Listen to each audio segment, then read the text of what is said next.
La grosse mise au point de Kylian Mbappé sur l'équipe de France et Didier Deschamps. Dans une grande interview accordée à Click sur Canal+, Kylian Mbappé a évoqué en détail tous les épisodes qu'il a dû endurer en équipe de France ces 12 derniers mois. Il était attendu et ne s'est pas excusé. Dans une longue interview accordée à Click ce dimanche, Kylian Mbappé est revenu sur l'actualité de ces derniers mois. De sa fin mouvementée à son aventure parisienne, la pression et les critiques qui pèsent sur lui, ses débuts compliqués à Madrid et sa récente prise de bec avec l'équipe de France. Le visage des Bleus depuis 2017, 86 matchs, 48 buts. Mbappé est actuellement capitaine de l'équipe nationale après avoir remporté la Coupe du Monde 2018 et la Ligue des Nations est terminée par une finale décevante lors de la Coupe du Monde 2022, mais la situation a été compliquée pour la France ces derniers mois. Après avoir échoué sur le plan individuel lors du championnat d'Europe 2024, l'actuel joueur du Real Madrid a vécu des années mouvementées. Mbappé n'a pas oublié les Bleus. Entre une trêve anecdotique en septembre qui semblait due à un conflit interne, et de non-inscription en octobre et novembre, Kylian Mbappé doit d'abord mettre fin aux rumeurs sur son manque d'envie et d'engagement. L'équipe de France a toujours été la meilleure. C'est un choix de football. J'ai toujours dit que rien n'était plus important que cela. Mon amour pour l'équipe de France reste le même. C'est une nation, c'est un pays. Oui, ça me manque parce que je n'y suis pas allé depuis longtemps. Il s'est passé beaucoup de choses. J'y suis allé en septembre, j'ai parlé à l'entraîneur et lui ai demandé de ne pas y aller. Je venais d'arriver à Madrid. J'étais dans une maison différente de celle d'habitude. Mentalement, je n'étais pas à 100%. J'ai toujours dit que l'équipe de France n'appartient à personne, a-t-il expliqué. Le natif de Bondy préfère donc être là quand il en a les moyens. Cependant, concernant le cessez-le-feu de novembre, Kylian Mbappé s'est avoué surpris de ne pas avoir reçu d'appel de Didier Deschamps. J'ai eu une présentation à Madrid et j'ai pris 10/15 jours de congé. L'entraîneur a dit qu'il voulait voir de nouveaux joueurs. Il n'y a donc pas de maux de tête. Il a insisté pour que je vienne, mais ça ne s'est pas très bien passé. Mais il reste l'équipe de France. Puis, en octobre, je me suis blessé.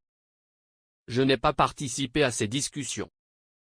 C'était une conversation entre employés. Il a dit qu'il valait mieux ne pas m'emmener. Puis il y a eu novembre. Mais je ne peux pas le dire. C'est la décision du coach, je le soutiens. Je respecte sa décision. C'est lui le patron. Je voulais arrêter, mais je ne sais pas pourquoi je n'ai pas été contacté.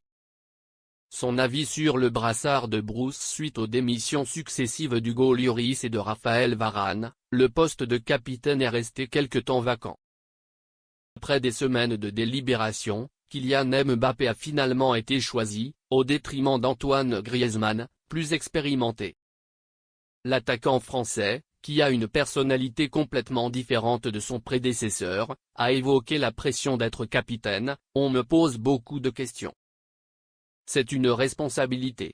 On me demande de faire un travail différent de celui d'Hugo. J'étais là, je voyais clair. Griezmann était tout à fait justifié. Le sélectionneur m'a dit: qu'est-ce que cela représente pour toi d'être capitaine de l'équipe de France? C'est un honneur. S'il ne me l'avait pas donné, je ne lui aurais rien rendu. Cela a toujours été autorisé en équipe de France. Les gens ont menti à mon sujet. Il a ensuite évoqué l'échec de l'Euro 2021, où Kylian Mbappé et les Bleus ont été éliminés par la Suisse en huitième de finale. À l'Euro 2021, j'ai menti du premier au dernier jour, ils m'ont traité de singe et m'ont donné une amende, a-t-il déclaré, me reprochant des erreurs précises.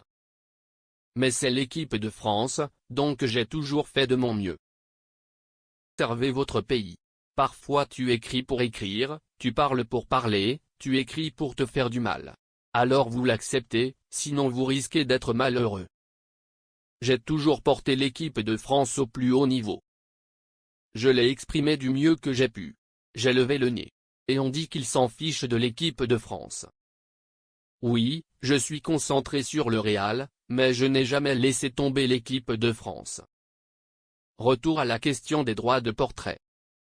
Un autre sujet un peu plus ancien est celui du droit à l'image. À l'époque, Kylian Mbappé déclenchait un sérieux conflit avec la FFF. Cela a détruit mes connaissances, les paris sportifs. Quand je l'ai fait, pour riposter, nous l'avons fait pour le droit à l'image, mais au début, les gens étaient confus et disaient, Kylian, je veux de l'argent, donc mis à part le fait que j'ai reçu 0 € depuis mon premier choix, on m'a giflé. Cela n'aide pas financièrement les Bleus et c'est en fait un problème car ils sont à Madrid et doivent prendre l'avion pour aller en France, rire. Et ils ont compris qu'il s'agissait d'une démarche collective. Je suis allé au feu pour les garçons et j'ai dit, ne vous inquiétez pas, je peux aller au feu, j'ai un gilet, je réussirai. Je ne tirerai pas, s'il vous plaît.